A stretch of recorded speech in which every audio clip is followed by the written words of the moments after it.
Assalamu alaikum wa rahmatullahi wa barakatuh, and welcome to another edition of Hilaal Live. My name is Luqman Shadrack, all the way from the Cape Town studios. Thanks for joining us and watching us on channel 347. Now, today we'll speak about the national campaign that Ndifuna Ukwazi has embarked on. While we were covering bricks in Johannesburg, there were people who were actually protesting around the vicinity using the president or urging the president to donate land in people's hands.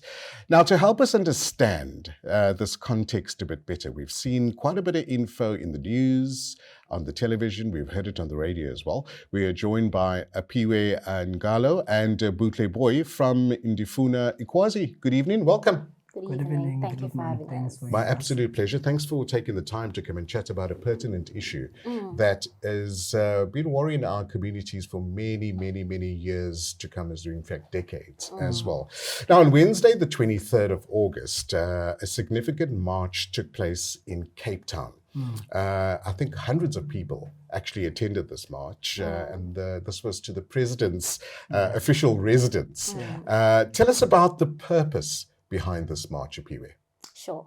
So basically, Ndifuna Ukwazi, along with a number of our partner organizations, which we've been working with over the years, we're launching a campaign. This campaign is the People's Land campaign, and is basically communities coming together with organizations like ourselves and making a request to the president that he use the State Land Disposal Act to donate land directly to communities that face land insecurity. Right. As you're well aware, this is an issue all over the country, and government has been slow to provide housing. And so as a way of offering a solution, people are saying, you have these powers, please use them and donate the land to us so we could do something about this issue. Okay. Was this a nationwide campaign? Yes, indeed, Luqman. It was a nationwide campaign. As you've already said, that there were comrades of ours that were in Johannesburg when BRICS was happening, because the president was there. Also in Durban, across the country, comrades have sent through parcels of land to the president. Right. So it's a national campaign because the issue of land, Luqman, in this country is not an issue that affects Cape Town alone, but it affects all parts of the country, because people are facing tenure insecurity across the country, and that's something that we need to address. And the way to address tenure insecurity is through making land available. And part of why specifically we've had this launch this month is that it's Women's Month, and we know quite very well that the issue of land or tenure security in this country has always followed patriarchal systems. And we're saying that the most marginalized people, which are women, need to have access to land. They need to have tenure security. It cannot be that the land ownership patterns in this country still follow those systems to the detriment of women. So that's why we chose this month. And also, it's a nationwide campaign, and it's going to be continuing. Comrades across the country, some are even thinking around how to use this campaign in the context of asking the state, in the context of relocations, to make land available. Okay. We've seen it even here in Cape Town. People have prefigured housing solutions outside of the state. People are occupying parcels of land outside of the state, and we've often heard the state calling these people criminals that are occupying land invaders.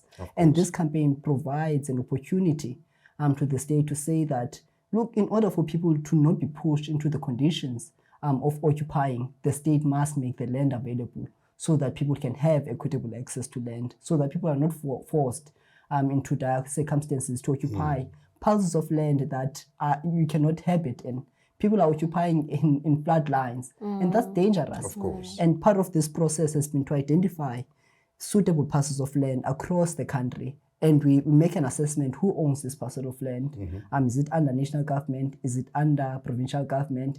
Is it suitable for people to live in? And then we make an application, because we don't want people to stay in floodlines.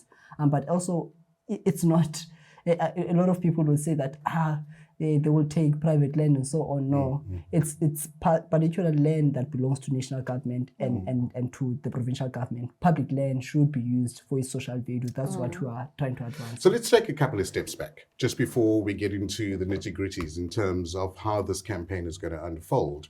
I mean, what are some of the steps that you've already taken? What are some of the, the protests action that has already been done leading up to this campaign?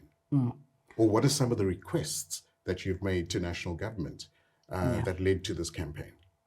I mean, one of in the context of the steps that we've taken so far in trying to consolidate the campaign, and as you would have heard that this was the first step, the launch of the campaign, in terms of making it public.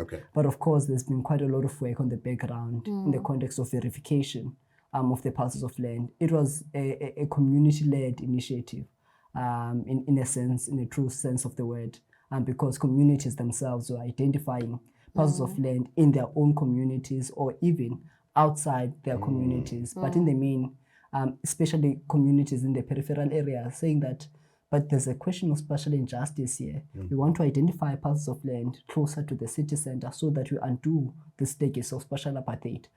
So there's been that work of working with communities to identify these parcels of land and verifying quite a very strict process of checking how big is this parcel of land that are requesting, can it house people, what was it zoned for. So we check all the necessary steps in terms of making sure that the application is quite very fruitful one for the communities. In a sense, you even go to communities themselves to say, how many people in this community are women? How many people in this community would need to benefit from this parcel of land?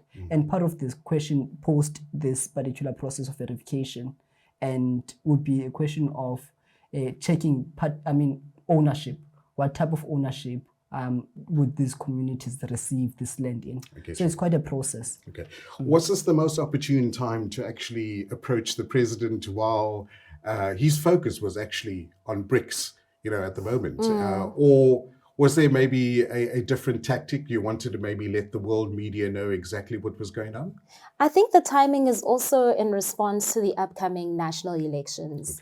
I think a lot of political parties tend to make these grand promises, and usually they're not linked to maybe some legislation of policy where they can actually action these promises that they make to communities. So in this instance, we're saying, here's an act, you have the powers, you sit with them. For our vote, we ask that you prioritize our needs. We ask that you take this plan that we've spent so much time workshopping, that we spend so much research doing research in order for you to make it easier for you to allocate us this land. So definitely the timing was strategic to say, we're giving you so much time, think about this, get back to us, listen to us, provide us with land, because South Africans are getting tired of being made these grand promises and then nothing being delivered after people have voted. Look, I understand that national government needs to address this, but surely the issue ranges from province to province with regards to a waiting list, with regards to the age factor, with regards to urban versus rural. What's your comment on that? I mean, you're quite correct that the issue ranges from province to province, and there's this thing of a waiting list that keeps coming up, and we've often said that it's a mythical waiting list. That was my next question. Have you physically seen the list? I don't think anyone has. No one has seen this list, because part of what you see in community engagements is that some people will say that I'm 33 years old, but I've received a house, and there's a 60-year-old gogo that is waiting for a house that they're still waiting. So there's quite a very serious mismatch or very serious problem with that mythical waiting list. And part of the issues with waiting list and the housing crisis in general across the country is that people will not live in pipeline projects, will not live on the waiting list. People need housing now. Of course. And that's what must be addressed. And particularly in Western Cape, from 2014, Western Cape had a backlog of 600,000, and they're saying that it will take about 70 years to clear that backlog. And people cannot wait for that long. And that's why I was saying that land must be made available to people so that people can begin a process of self-building, because we can see that the state is incapacitated. That's why people occupy, because the state is incapacitated and people are prefiguring solutions to this housing crisis. That's why it's important that people's dignity is restored through the return of the land, through donation of the land to communities, so that communities can begin a process of restoring their own dignity and restoring their own lives and have a life of dignity and build their own homes. But because part of the problem is this, Lukman, that people are scared of doing self-build in the context of building with brick and mortar, because they're living in very precarious conditions, because they are cold occupiers, and we know there's a threat of eviction. If you begin to build on a parcel of land that is owned by the state will start an eviction process, and you'll get evicted out of your home, and your home will be destroyed.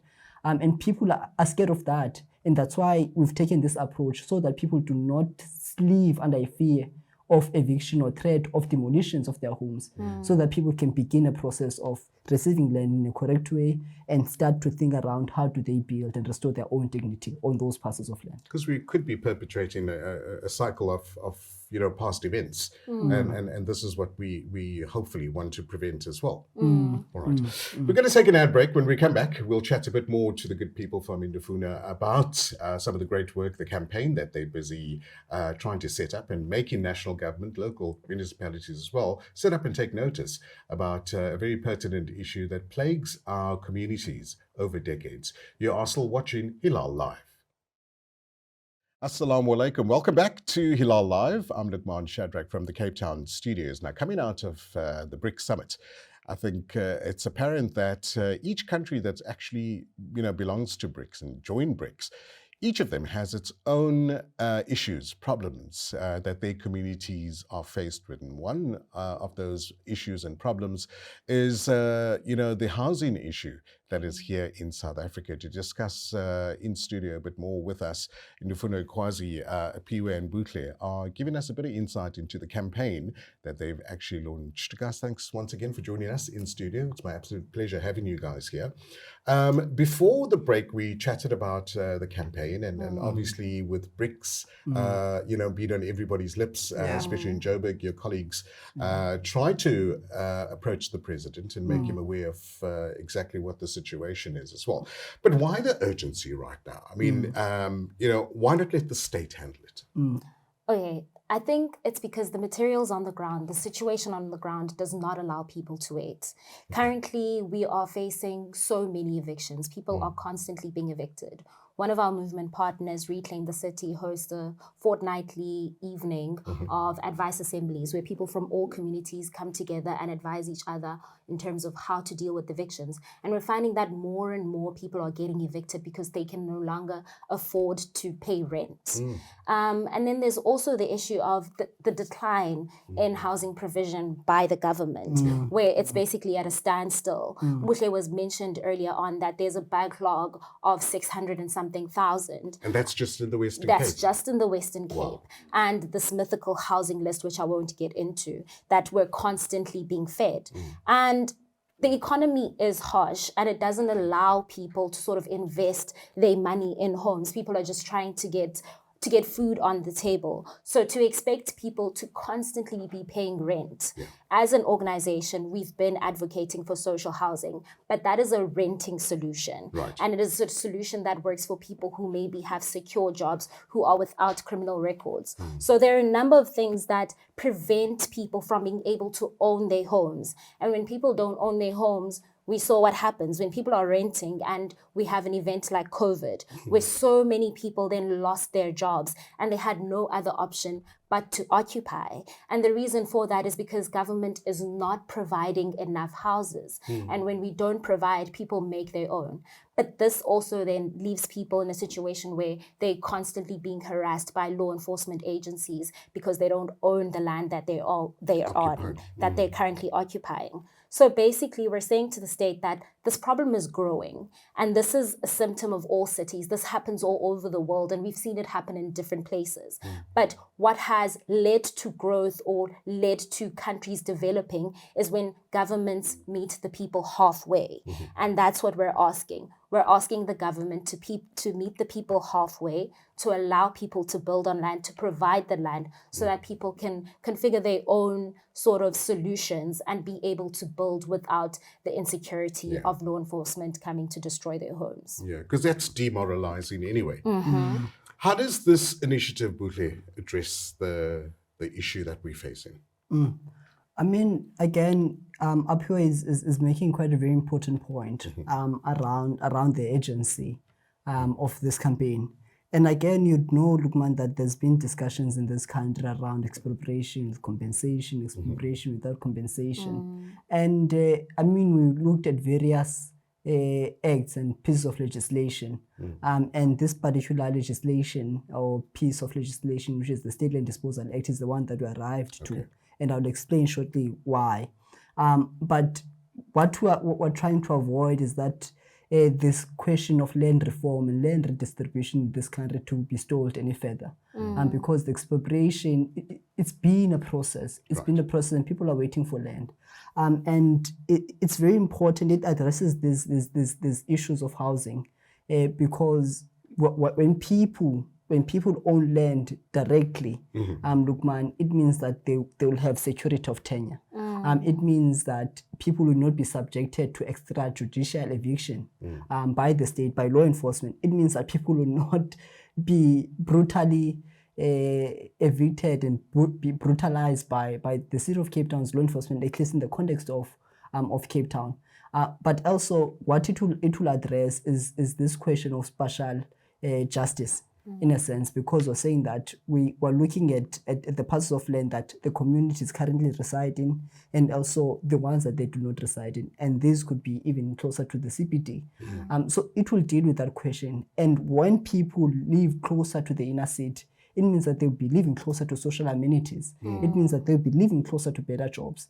And it's a question that this initiative and this campaign, it will tackle these tripartite inequalities that we're speaking about, because people will have secure jobs closer to the city. They'll be going to better schools closer to the city center, but also they'll have most fundamentally the security of tenure, which is what everyone is looking for. Of course. Because people are being subjected to evictions. The homes in Woodstock, people's homes in Woodstock, people are being brought out of their homes in Woodstock. People can no longer afford to stay in these big fancy apartments that are exclusionary. And we're saying that public land should not be seen as a mere commodity. Land should be seen for its social value to help the marginalized masses of our people to live a better standard of life than the one that they're living in. So that's what this question will resolve, because Lukman, this question of land in this country is a very sensitive one. Of course. Because land dispossession meant that people were stripped of their dignity. Right. It meant that people were pushed to the peripheral areas.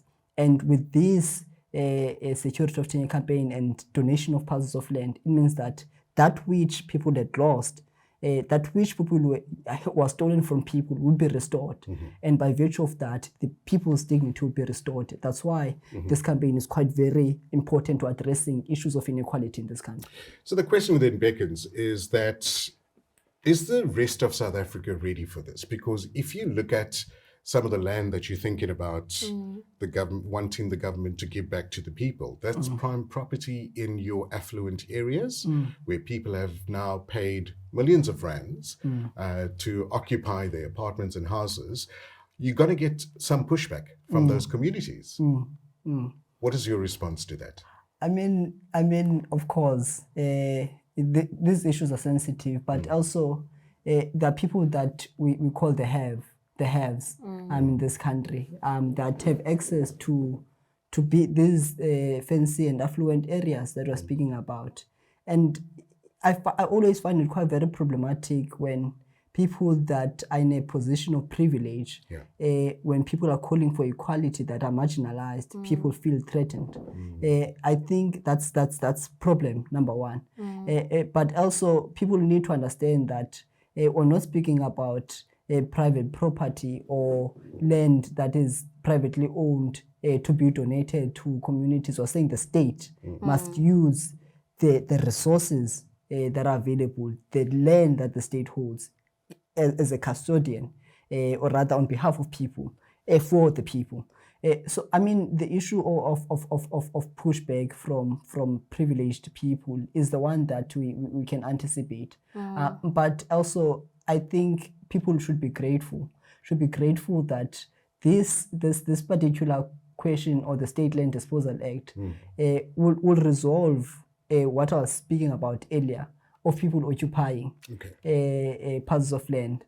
And we were saying that if people occupy parts of land, they can occupy anywhere and so on. But we're saying with this State Land Disposal Act, where the president can donate parts of land, it can be a managed type of process, so that people do not find themselves in very difficult circumstances, or occupying private property or any other property, or being forced to occupy in any event. So we're saying that people shouldn't look at their own privilege, and feel settled that other people do not have, I mean, should continue to live in those conditions.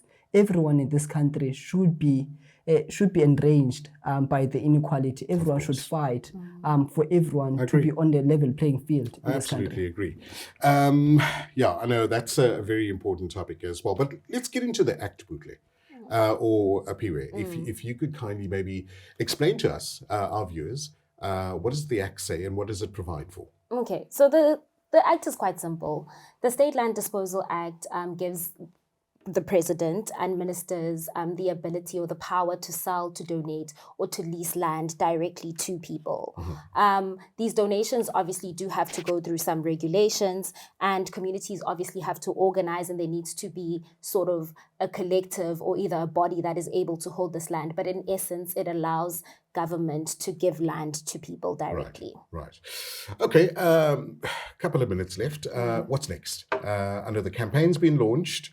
Where do we go to from now? So we're going to be submitting some more applications. At the moment, we have about 26, but we're still going to submit some more. And I think that we just want to encourage other communities to take the time and look at the guide, which we will be developing and be making available to the public, to sort of encourage people to apply for land that they might need. Gotcha. Yes. All right. How do people get hold of you if they'd like to know more? What are some of the best methods to do that, Buhle? I mean, people can visit us on www.nu.org.za, or they can reach us on one of our colleagues' email, ndombi@nu.org.za, because that's an email that people that are facing evictions can get us in. Otherwise, people can visit our offices at 18 Roland Street. That's where we are. People are allowed to do walk-ins on Tuesdays and Wednesdays. People that are facing evictions to be in contact with the attorneys there to help advise them on their eviction matters. So we're available to members of the public. Great. I'm looking forward to it. Very quickly. Sorry. And our social media. Okay. We're on all the platforms. Twitter, it's Ndifuna Ukwazi, Facebook, Ndifuna Ukwazi, and on Facebook, Ndifuna Ukwazi. Brilliant. Thanks so much for coming into studio. I look forward to engaging with the local municipality or mayor or even the premier as well about this pertinent issue. And maybe we can have a nice discussion about that in studio. Indeed. Aphiwe and Buhle, thanks so much. Thank you so much. And that's how we round up our first part of Hilaal Live.